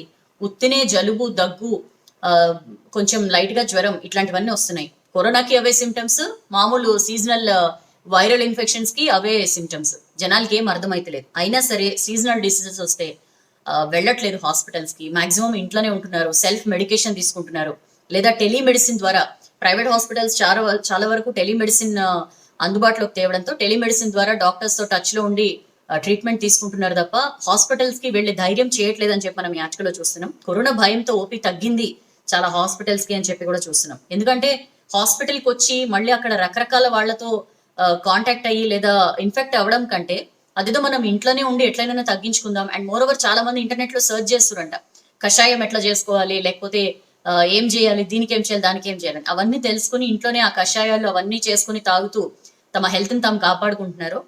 మరీ సీరియస్ అయితే తప్ప హాస్పిటల్ వైపు వెళ్ళట్లేదు అని చెప్పి మనం ఈ ఆర్టికల్లో చూస్తున్నాం. అండ్ ఉజ్జయిని మహంకాళికి ముందే బోనాలు. సికింద్రాబాద్ ఉజ్జయిని మహంకాళి గుడికి పెద్ద సంఖ్యలో భక్తులు వస్తున్నారండి. 10 నుంచి 12 వరకు బోనాలు ఉత్సవాలకి భక్తులకు అనుమతి లేదు, అందుకని చెప్పి ముందే బోనాలు సమర్పిస్తున్నారని చెప్పి చూస్తున్నాం. నిన్నైతే వేలాది మంది వచ్చి మొక్కులు చెల్లించుకున్నారు. ఎక్కడ ఫిజికల్ డిస్టెన్సింగ్ అనేది కనిపించలే క్యూ లైన్స్ లో. అండ్ లాల్ దర్వాజా బోనాలు ఉత్సవాలు శుక్రవారం ధ్వజారోహణ శిఖర పూజతో ఇవాళ షురు కాబోతున్నాయి. సో కరోనా కారణంగా గైడ్ లైన్స్ పాటిస్తూ నిరాడంబరంగా నిర్వహించాలని చెప్పి ఆల్రెడీ ఆలయ కమిటీ డెసిషన్ తీసుకుంది. దానికి సంబంధించిన వార్త. అండ్ నెక్స్ట్ పేజ్కి వద్దాం. నెక్స్ట్ పేజ్కి వస్తే ఆఫీసులు బ్యాంకులు తెరవట్లే, కరోనా బారిన ఆఫీసులు ఉద్యోగులు. చాలా జిల్లాల్లో ఏంటంటే డాక్టర్లకి వైరస్ వస్తుంది. సో సర్కార్ దవాఖానాల మీద వైద్య సేవల మీద ఎఫెక్ట్ పడుతోంది. పబ్లిక్ నుంచి స్టాఫ్ కు, వాళ్ళ నుంచి పబ్లిక్ కు ఎక్కడ కానరాని శానిటైజర్లు, ఫిజికల్ డిస్టెన్స్. మనకి కరోనా వచ్చిన కొత్తల్లో లాక్డౌన్ సడలింపులు ఇచ్చిన తర్వాత ఏ షాపు చూడు శానిటైజర్ కనిపించేది. ఫిజికల్ డిస్టెన్సింగ్ కి రింగులు ఈ మార్కింగ్స్ చేసేవారు, ఖచ్చితంగా ఫిజికల్ డిస్టెన్సింగ్ పాటించాలండి. ఇదంతా అబ్బా అసలు ఏమన్నా ఉందా, మొత్తం అంతా కరోనా మార్చేసిందని కొంతమంది ఆనందపడ్డారు కూడా. బట్ ఆనందం ఎంతో కాలం నిలవలేదండి. అవన్నీ కూడా జస్ట్ ఒక 4-5 రోజులు భోగమనే కనిపించింది. ఆ తర్వాత నుంచి నెమ్మదిగా శానిటైజర్ లేవు, ఫిజికల్ డిస్టెన్సింగ్ లేదు, ఎట్లా పడితే అట్లా జనాలు తిరుగుతున్నారు. షాపులు కానీ లేకపోతే ఇంకేమన్నా సరే హాస్పిటల్స్ కానీ బ్యాంకులు కానీ ఇష్టం వచ్చినట్లు జనాలను అలో చేయడం ఇవన్నీ మనం చూసాం. సో ఆఫీసర్లు ఉద్యోగులు చాలా మంది కరోనా బారిన పడుతుండడంతో బ్యాంకులు ఆఫీసులు తెరవట్లేదు జిల్లాల్లో అని చెప్పి మనం ఈ ఆర్టికల్లో చూస్తున్నాం. జిల్లాల్లో ఆఫీసులు, బ్యాంకులు, హాస్పిటల్స్, పోలీస్ స్టేషన్లు కరోనా హాట్స్పాట్స్ గా మారుతున్నాయి. చాలా చోట్ల వీటిని తెరవని పరిస్థితి. ఆఫీసులు, ఠాణాలకు తాళాలు. కరీంనగర్ జిల్లా జమ్మికుంటలో ఆంధ్ర బ్యాంక్ మేనేజర్ కి పాజిటివ్ వచ్చింది. ఆయన ఫ్యామిలీ, బ్యాంకులో పనిచేస్తున్న స్టాఫ్ తో కలిపి మొత్తం 10 మందికి అది స్ప్రెడ్ అయింది. సో వారం పాటు బ్యాంకుని మూసే ఉంచారు. అదే పట్టణంలో పోస్ట్ మాస్టర్ కి కూడా కరోనా రావడంతో పోస్ట్ ఆఫీస్ ని 2 రోజులుగా బంద్ చేశారు. చాలా చోట్ల మెదక్ జిల్లా police station, police office, IT core విభాగంలో పనిచేస్తున్న హెడ్ కానిస్టేబుల్ కరోనా వచ్చింది. ఒకరోజు ఆఫీస్ ని మొత్తం మూసే ఉంచారు. అండ్ ఆసుపత్రిలో కూడా ఖమ్మం పెద్ద ఆసుపత్రిలో 4 డాక్టర్లు, 4 నర్సులు, మరో 5 స్టాఫ్ కి కరోనా వచ్చింది. వీరంతా క్వారంటైన్ లో ఉండగా అక్కడ కరోనా భయంతో మరో 3 డాక్టర్లు అసలు డ్యూటీకి రావడం లేదు. సో హాస్పిటల్లో వైద్య సేవలు పూర్తి స్థాయిలో అందట్లేదు అని చెప్పి మనం చూస్తున్నాం. ఇటు స్టాఫ్ నుంచి పబ్లిక్ వస్తుందో, పబ్లిక్ నుంచి స్టాఫ్ వస్తుందో అర్థం కావట్లేదు. కానీ మొత్తానికి చాలా చోట్ల అన్ని కూడా మూసే ఉంచుతున్నారు. ఫిజికల్ డిస్టెన్సింగ్ లేదు, శానిటైజేషన్ లేదు. దాని ఫలితమే ఇవన్నీ అని చెప్పి మనం ఈ ఆర్టికల్లో చూస్తున్నాం. అండ్ మావోయిస్టుల కదలికలతో పోలీసులు అలర్ట్. మణుగూరు అటవీ ప్రాంతాల్లో భారీగా కూంబింగ్ చేస్తున్నారండి పోలీసులు. గోదావరి దాటి తెలంగాణ రాష్ట్రంలోకి 3 మావోయిస్ట్ టీమ్స్ వచ్చాయని చెప్పి ఇంటెలిజెన్స్ సమాచారంతో మొత్తం భద్రాద్రి కొత్తగూడెం జిల్లా పోలీసులు అలర్ట్ అయ్యారు అని చెప్పి మనం ఈ ఆర్టికల్లో చూడొచ్చు. అండ్ 8 నెలలుగా జీతాలు లేవు. బ్లడ్ బ్యాంకుల నిర్వహణ వైద్య విధాన పరిషత్కు మార్చడంతో కష్టాలు. పోస్టుల మంజూరు ఫైలు 2 ఏళ్లుగా పెండింగ్ అని చెప్పి మనం అదే పేజ్ లో ఆర్టికల్ చూస్తున్నాం. రాష్ట్రంలో బ్లడ్ బ్యాంకులు కానీ బ్లడ్ స్టోరేజ్ సెంటర్లో పనిచేస్తున్న సిబ్బంది జీతాలు రాక అసలు ఉద్యోగాలు ఉంటాయో పోతాయో కూడా తెలియక అయోమయంలో ఉన్నారని చెప్పి చూస్తున్నాం. 8 నెలలుగా వీళ్ళకి జీతాలే రావడం లేదట. 9 బ్లడ్ బ్యాంకులు ఉన్నాయి రాష్ట్రంలో, 31 స్టోరేజ్ సెంటర్స్ ఉన్నాయి. దాదాపు ఒక 200 మంది ఉద్యోగులు వీటిలో విధులు నిర్వహిస్తున్నారు. Medical officer, technical supervisor, 2 staff నర్సులు, 4 ల్యాబ్ టెక్నీషియన్స్, ఒక హెల్పర్, వీళ్ళందరూ ఉంటారనమాట. కొన్ని చోట్ల ప్రభుత్వ డాక్టర్స్ ని ఇన్ఛార్జీలుగా నియమించగా మరికొన్ని చోట్ల రిటైర్డ్ ఉద్యోగుల్ని మెడికల్ ఆఫీసర్స్ గా నియమించారు. సో ఏం జరుగుతుంది, అసలు మాకు జీతాలు రావట్లేదు, మా ఉద్యోగాలు ఉంటాయా లేదా అని చెప్పి వీళ్ళందరూ కూడా ఉద్యోగ భద్రత కల్పించాలని చెప్పి కూడా డిమాండ్ చేస్తున్నారు. పోస్టులు వెంటనే మంజూరు చేయాలి, ప్రభుత్వం ఇప్పటికైనా స్పందించి బ్లడ్ బ్యాంక్ ఉద్యోగులకు న్యాయం చేయాలి అని చెప్పి కూడా డిమాండ్ చేస్తున్న పరిస్థితి. ఇక నెక్స్ట్ పేజ్కి వస్తే గ్యాంగ్స్టర్ వికాస్ దుబే అరెస్ట్. మనకి ఇప్పటిదాకా న్యూస్ ఇదే, బట్ ఇందాక నేను చెప్పాను కదా ఈ వికాస్ దుబే ఎన్కౌంటర్ లో చనిపోయినట్లు వార్త వచ్చింది. దానికి సంబంధించిన అప్డేట్స్ ప్రస్తుతానికి అయితే నా దగ్గర లేవు, బట్ మీరు న్యూస్ ఛానల్స్ లో దాన్ని చూడొచ్చు. V6 న్యూస్ లో దాని మీద ప్రముఖంగా వార్త వస్తుంది. మధ్యప్రదేశ్ లోని ఉజ్జయిని మహంకాళి ఆలయంలో నిన్న ఇతన్ని పోలీసులు పట్టుకున్నారు. మరి అతను కావాలని లొంగిపోయాడా లేకపోతే పోలీసులే పట్టుకున్నారనేది తెలీదు. గుడిలో వ్యాపారి గుర్తుపట్టి పోలీసులకి సమాచారం అందించాడని చెప్పే వార్తలు వస్తున్నాయి. సో పోలీసులతో దూబే గొడవకు దిగడంతో ఒక్క దెబ్బతో కానిస్టేబుల్ నోరు మూయించాడని చెప్పి చూస్తున్నాం. ఉజ్జయిని నుంచి కాన్పూర్ కి తీసుకొస్తున్నారు పోలీసులు. మేబీ ఈ టైంలో ఏదో పెనుగులాట జరిగి ఉంటుంది, ఆ టైంలో ఎన్కౌంటర్ జరిగి ఉండొచ్చు. వికాస్ భార్య కొడుకుని కూడా అరెస్ట్ చేశారు. దీనికి సంబంధించిన వార్త. అండ్ అదే పేజ్ లో కాశ్మీర్ అభివృద్ధికి కట్టుబడి ఉన్నామని చెప్పి రక్షణ శాఖ మంత్రి రాజ్నాథ్ సింగ్ చెప్తున్నారండి. జమ్మూ కాశ్మీర్ లోని బోర్డర్ ఏరియాలో 6 బ్రిడ్జ్లని వీడియో కాన్ఫరెన్స్ ద్వారా ఆయన ప్రారంభించారు. ఖచ్చితంగా జమ్మూ కాశ్మీర్ ప్రజలకు అంకితం ఇస్తున్నాం ఈ బ్రిడ్జిల్ని, జమ్మూ కాశ్మీర్ అభివృద్ధికి కట్టుబడి ఉన్నామని చెప్పి ఆయన చెప్తున్న పరిస్థితి. అండ్ అదే పేజ్ లో వైరస్ కంట్రోల్లో యూపీ భేష్, కరోనాతో సుదీర్ఘకాలం మనం పోరాడాల్సి ఉంటుంది అని చెప్పి అంటున్నారు ప్రధాని మోడీ. వారణాసి ఎన్జిఓల ప్రతినిధులతో వీడియో కాన్ఫరెన్స్ ద్వారా మాట్లాడారు. 100 ఏళ్ల కిందట ప్రపంచాన్ని ఒక మహమ్మారి మొత్తం వణికించింది. స్పానిష్ ఫ్లూ గురించి ఆయన చెప్తూ అన్నారు. అప్పుడు మన దేశ జనాభా చాలా తక్కువ ఉన్న ఇతర దేశాలతో పాటు మన దగ్గర కూడా చాలా మంది మరణించారు. బట్ ఇప్పుడు కరోనా విజృంభిస్తోంది. మన దేశం గురించి నిపుణులు చాలా ఆందోళన చెందారు, ఏమైపోతుందో ఇంత డెన్స్లీ పాపులేటెడ్ అని చెప్పి. మైగ్రెంట్స్ సొంతూళ్ళకి వెళ్ళిపోవడంతో వాళ్ళ ద్వారా వైరస్ వ్యాపిస్తుందని చెప్పన్నారు. ఒక 23-24 కోట్ల జనాభా ఉన్న యూపీలో కనుక ఈ మహమ్మారి బాగా వ్యాపిస్తే పరిస్థితి ఏంటని చెప్పి చాలా మంది వరి అయ్యారు. బట్ బ్రెజిల్ ఆల్మోస్ట్ బ్రెజిల్ అంత ఉంటది యూపీ.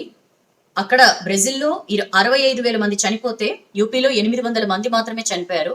అద్భుతంగా కంట్రోల్ చేశారు యూపీలో అని చెప్పి కూడా ఈ సందర్భంగా ప్రధాని మోడీ అన్నారు. అండ్ వారణాసి ఎక్స్పోర్ట్ హబ్ అవుతుందని చెప్పి కూడా ఆయన మాట్లాడారండి. అండ్ ఈ నెలాఖరుకు 6 లక్షల యాక్టివ్ కేసులు. సో మార్చి 4 నాటికి ఒకరి నుంచి 1.83 మందికి వైరస్.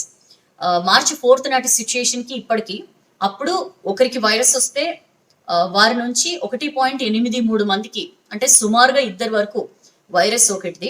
ఇప్పుడు ఒకరి నుంచి 1.19 మందికి అంటుతోంది, అంటే కొంత తగ్గింది. తెలంగాణ ఏపీలో మాత్రం ఇన్ఫెక్షన్ రేట్ పెరుగుతోంది అని చెప్పి మనం చూస్తున్నాం. చెన్నైలో ఇన్స్టిట్యూట్ ఆఫ్ మ్యాథమెటికల్ సైన్సెస్ స్టడీలో తెలిసిందండి. ఈ నెలాఖరికి అయితే 6 లక్షల యాక్టివ్ కేసులు ఉంటాయంట. ఇప్పుడు దేశంలో యాక్టివ్ కేసులు 2.72 లక్షలు. జూలై చివరి అంటే ఈ మంత్ ఎండింగ్ కి 6 లక్షలకి చేరువవుతాయంటే ఏ రేంజ్ లో కేసులు పెరుగుతాయో మనం అర్థం చేసుకోవచ్చు. దానికి సంబంధించిన వార్త. అండ్ ఐడియా చూసారా, ఐడియా బాగుంది, మాస్క్ పరోటా మస్తుంది. తమిళనాడు మధురైలో చాలా మంది మాస్కులు పెట్టుకోకుండా ఇష్టం వచ్చినట్లు తిరుగుతున్నారని ఒక రెస్టారెంట్ ఓనర్ డిఫరెంట్ గా ఆలోచించారు. జనాలకి అవేర్నెస్ కల్పించడానికి పరోటాల్ని మాస్క్ షేప్ లో తయారు చేసి ఆయన సర్వ్ చేసిన పరిస్థితి. అండ్ ఉత్తరాలు పంచడానికి రోజు 15 కిలోమీటర్లు నడిచి 30 ఏళ్లుగా డ్యూటీ చేసిన తమిళనాడు పోస్ట్ మ్యాన్ అని చెప్పి ఒక ఇన్స్పైరింగ్ న్యూస్ అండి ఇది. తమిళనాడులోని కూనూరులో డ్యూటీ చేసేవాడు డి శివ, ఈ పోస్ట్ మ్యాన్ పేరు. లెటర్లు పంచడానికి దట్టమైన అడవిలో ప్రతిరోజు 15 కిలోమీటర్లు నడిచి వెళ్లేవారట. 1-2 నెలలు, సంవత్సరాలు కాదు, ఏకంగా 30 ఏళ్లు ఆయన ఇట్లా సర్వీస్ చేశారు. సో ఎన్నో ఇబ్బందులు కూడా, చాలాసార్లు ఏనుగులు, ఎనుగుబంట్లు ఇలాంటివన్నీ కూడా ఆయన మీద దాడి చేసిన పరిస్థితి. బట్ ఎప్పుడు కూడా అలుపెరగకుండా ఆయన తన పనిని ఆపకుండా చేశారు డ్యూటీ అని చెప్పి చూస్తున్నాం. రిటైర్ అయ్యే వరకు కూడా డెడికేషన్ తో ఆయన సేవలు అందించాడు. అసలు ఇన్ని రోజుల తర్వాత ఈ పెద్ద ఆయన ఎందుకు వెలుగులోకి వచ్చాడంటే, ఒక ఐఏఎస్ ఆఫీసర్ సుప్రియా సాహు శివన్ గురించి ట్విట్టర్ లో పోస్ట్ చేశారు. ఆయన కమిట్మెంట్ కి మనం కూడా హ్యాట్స్ ఆఫ్ చెప్దాం. సో దానికి సంబంధించిన వార్త. ఇక నెక్స్ట్ పేజ్ కొద్దాం. ఎకానమీ పుంజుకుంటోంది, రండి ఇండియాకు అని చెప్పి పెట్టుబడుల కోసం గ్లోబల్ కంపెనీలని మోడీ ఆహ్వానించారండి. ఎకానమీలో రికవరీ సంకేతాలు మనకు క్లియర్ గా కనిపిస్తున్నాయి. గత 6 ఏళ్లలో ఎన్నో సంస్కరణలు చేశాం, వాటి ఫలితాలు కూడా బాగా కనిపిస్తున్నాయని చెప్పి కూడా అన్నారు. అవకాశాలు పెరిగాయి, చాలా రంగాల్లో అనేక అవకాశాలు ఉన్నాయని చెప్పి కూడా మోడీ చెప్పారు. వ్యవసాయ రంగంలో తీసుకొచ్చిన సంస్కరణల వల్ల స్టోరేజ్, లాజిస్టిక్స్ వంటి విభాగాల్లో ఇన్వెస్ట్ చేయడానికి మంచి మంచి అవకాశాలు ఉన్నాయని చెప్పి కూడా ఆయన చెప్తున్నారు. ప్రపంచంలో అతిపెద్ద ఓపెన్ ఎకానమీలో ఇండియా ఒకటి అని చెప్పి ఆయన అన్నారు. ఇండియా గ్లోబల్ వీక్ 2020లో ఆయన వర్చువల్ గా పాల్గొని ఈ కామెంట్స్ చేశారు. అండ్ చెన్నైలోనే పీసీబీఎల్ ప్లాంట్ ఏర్పాటు, తమిళనాడు ప్రభుత్వంతో డీల్ ఖరారైందండి. Philips carbon black limited, Sanjiv Goenka group కి చెందిన ప్లాంట్ ఇది. యాక్చువల్లీ దీనికోసం ఏపీ అండ్ తెలంగాణ కూడా పోటీ పడ్డాయి, బట్ వాటిని వెనక్కి నెట్టి తమిళనాడు దీన్ని దక్కించుకుంది. గ్రీన్ ఫీల్డ్ ప్లాంట్ కు 600 కోట్ల పెట్టుబడి పెట్టబోతోంది. దానికి సంబంధించిన వార్త. అండ్ బ్యాన్ తో టిక్ టాక్ స్టార్లకు కోట్ల నష్టం. టిక్ టాక్ బ్యాన్ వల్ల టాప్ 100 ఇన్ఫ్లుయెన్సర్స్ ఎవరైతే ఉంటారో వాళ్ళకి 120 కోట్లు లాస్ వచ్చిందట. ఐఐహెచ్బి రిపోర్ట్ లో ఇది వెల్లడించారు. టాప్ స్టార్స్ అయితే ఏడాదికి 6 కోట్లు వస్తుందట. సో దానికి సంబంధించిన వార్త. ఇక నెక్స్ట్ పేజ్ కి వస్తే, ఇంగ్లాండ్ ఇండియా టూర్ వాయిదా. ఎప్పుడెప్పుడు క్రికెట్ యాక్షన్ స్టార్ట్ అవుతుందని చెప్పి వెయిట్ చేస్తున్నాం కదా. సెప్టెంబర్, అక్టోబర్ లో ఇండియాలో జరగాల్సిన ఇంగ్లాండ్ టూర్ పోస్ట్ పోన్ కావడం దాదాపు ఖరారైంది అని చెప్పి మనం ఈ ఆర్టికల్లో చూస్తున్నాం. అండ్ అదే పేజ్ లో ఎల్ఎండి ఆయకట్టుకు మిడ్ మానేర్ నీళ్లు ఈ నెల 15 నుంచి నీళ్లు విడుదల చేయాలని చెప్పి డెసిషన్ తీసుకున్నారండి. ప్లాన్ కూడా ఇంజనీర్లు రెడీ చేస్తున్నారు. 9 లక్షల ఎకరాలకి 10 టీఎంసీల నీళ్లు. కన్నెపల్లి పంప్ హౌస్ లో 3rd టీఎంసీ ట్రయల్ రన్ కు ఏర్పాట్లు అని చెప్పి చూస్తున్నాం. లోయర్ మానేరు డ్యామ్ కింది ఆయకట్కి ఆ డ్యామ్ లోని నీటితో పాటు మిడ్ మానేరు నీటిని విడుదల చేయబోతున్నారు. ఈ నెల 15th నుంచి వానాకాలం పంట కాలానికి నీరు విడుదల చేయాలని చెప్పి మంత్రులు ఆదేశించారు. సో అధికారులు యాక్షన్ ప్లాన్ రెడీ చేస్తున్నారు. ఎందుకంటే రైతులు ఎదురు చూస్తున్నారు. వానాకాలం పంట సీజన్ స్టార్ట్ అవడంతో ఎల్ఎండి కింద బావులు, చెరువులు, బోర్లు ఉన్న రైతులు వరి నాట్లు వేసుకున్నారు. కాల్వ నీళ్లపై ఆధారపడ్డ రైతులు మాత్రమే నాట్లు వేసేందుకు ఎదురు చూస్తున్నారు. సో ఈ నెల 3వ వారం నుంచి ఆయకట్టుకు నీరు విడుదల చేయాలని చెప్పి ప్రభుత్వం నిర్ణయించిందని చెప్పి మనం యాచకలో చూడొచ్చు. అండ్ తెలంగాణలో పెట్టుబడులు పెట్టండి అని చెప్పి యుఎస్ఐబిసి ఇన్వెస్ట్మెంట్ వెబినార్ లో మంత్రి కేటీఆర్ పిలుపునిచ్చారండి. అన్ని రకాలుగా తెలంగాణ బాగుంటుంది ఇన్వెస్ట్మెంట్స్ కి అని. అండ్ నిమ్జ్ భూసేకరణ ఆపండి, హైకోర్టు మధ్యంతర ఉత్తర్వులు ఇచ్చింది. కేంద్రం గైడ్ లైన్స్ వచ్చేదాకా ఆపాలని చెప్పి కోర్టు ఆదేశించిందండి. సంగారెడ్డిలో national investment and manufacturing zone NIMZ కోసం భూసేకరణ ప్రక్రియ చేపట్టింది. అయితే ఎట్లా మీరు దీన్ని ప్రజాభిప్రాయం ఎట్లా తీసుకుంటారు కరోనా వేళ? ఎందుకంటే ప్రభుత్వం వేసిన కౌంటర్ అఫిడవిట్ లోనే 1000 మంది హాజరవుతారని చెప్పి ఉంది. మరి కరోనా వేళ అంతమంది సమావేశం అయితే ప్రాబ్లం కదా, మీరు అట్లెట్లా తీసుకుంటారు? ప్రస్తుతానికి దీన్ని ఆపండి అని చెప్పి హైకోర్టు చెప్పింది. సో దానికి సంబంధించిన వార్త. ఇక మనం లైఫ్ కొద్దాం. టిక్ టాక్ కేటుగాడున్నారు జాగ్రత్త అని చెప్పి మనం చూస్తున్నామండి లైఫ్ ఎడిషన్ లో. మామూలుగా టిక్ టాక్ బ్యాన్ అయింది కదా, రకరకాల లింక్స్ వస్తుంటాయి. టిక్ టాక్ వీడియోలు చూడడానికి లేదా వీడియోలు చేయడానికి అడిక్ట్ అయిపోయిన వాళ్ళు చాలా మంది ఉన్నారు. చాలా లింక్స్, మీరు ఇంకా టిక్ టాక్ ని వాడాలనుకుంటున్నారా లేదా టిక్ టాక్ వాడడాన్ని మీరు కంటిన్యూ చేయాలనుకుంటున్నారా? అయితే ఈ లింక్ క్లిక్ చేయండి అని చెప్పి బోల్డ్ మందికి లింక్స్ వస్తున్నాయి. ఎట్టి పరిస్థితుల్లో దాన్ని క్లిక్ చేయకండి. ఆ లింక్ క్లిక్ చేస్తే మాల్వేర్ మీ ఫోన్ లోకి వస్తుంది, మొత్తం అన్ని డీటెయిల్స్ తీసుకుంటారు. చాలా రకాలుగా నష్టం అయ్యే ప్రమాదం ఉంటది. సో చాలా జాగ్రత్తగా ఉండాలని చెప్పి ఎక్స్పర్ట్స్ చెప్తున్నారండి. డేటా మొత్తం చోరీ చేస్తున్నారు ఇలా లింక్ పంపించి అని చెప్పి. సో చాలా చాలా జాగ్రత్తగా ఉండాల్సిన అవసరం ఉంది. అండ్ ఫోన్ ఛార్జింగ్ పెట్టేటప్పుడు అని చెప్పి మనం అదే పేజ్ లో చూస్తున్నాం. ఫోన్ ఛార్జింగ్ పెట్టేటప్పుడు రకరకాల జాగ్రత్తలు తీసుకోవాలి. ఇష్టం వచ్చినట్లు ఛార్జింగ్ పెట్టకూడదు. 90% అయిపోతే తీసేయచ్చు, 100% అవ్వాల్సిన రూల్ లేదు. అండ్ చాలా మందికి తలగడ కింద, పిల్లో కింద ఫోన్ పెట్టుకుంటారు ఛార్జింగ్ టైంలో, కానీ ఎట్లయినా అలా పెట్టకూడదు, అది మంచిది కాదు, పేలిపోయే ప్రమాదం ఉంటుంది. ఫోన్ ఛార్జింగ్ లో పెట్టి మాట్లాడకూడదు. అండ్ ఫోన్ ఛార్జింగ్ కరెక్ట్ గా పెడితేనే బ్యాటరీ వర్కింగ్ అనేది, బ్యాటరీ లైఫ్ అనేది కరెక్ట్ గా ఉంటుంది అని చెప్పి మనం ఈ ఆర్టికల్ లో చూస్తున్నాం. ఛార్జింగ్ పెట్టేటప్పుడు ఫోన్ ని పేపర్, బెడ్స్ లాంటి నిప్పు అంటుకునే స్వభావం ఉన్న వాటి దగ్గర పెట్టకూడదు అని చెప్పి చూస్తున్నాం. అండ్ ఛార్జింగ్ చేసేందుకు ఖచ్చితంగా కంపెనీ ఛార్జర్ నే వాడాలి అని చెప్పి కూడా ఈ ఆర్టికల్ లో ఉంది. సో ఇలాంటి ఇంట్రెస్టింగ్ వార్తలు ఇంకా చాలా ఉన్నాయి లైఫ్ ఎడిషన్ లో, మీరు డిజిటల్ లో కూడా చదవచ్చు. సో ఇవ్వండి ఇవాళ వెలుగు పేపర్ లో వచ్చిన వార్తలు, విశేషాలు వివరంగా చెప్పాను అనుకుంటున్నాను. ఈ ప్రయత్నం ఎట్లుందో కామెంట్ సెక్షన్ లో చెప్పండి. ఇంకేమైనా ఇంప్రూవ్మెంట్స్ ఎక్స్పెక్ట్ చేస్తున్నా సరే మాతో షేర్ చేసుకోండి. Will try to implement it. ఇవాటికి ఇంతే. ఫిజికల్ డిస్టెన్సింగ్, మాస్క్ పెట్టుకోవడం అండ్ చేతులు కడుక్కోవడం అస్సలు మర్చిపోకండి. Have a nice day, take care of yourself. మళ్ళీ మనం రేపు కలుద్దాం. అండ్ నచ్చితే లైక్ చేయండి అబ్బా, బాగా నచ్చితేనే షేర్ చేయండి. మళ్ళీ రేపు కలుద్దాం 7:45 కి. This is Soujanya signing off.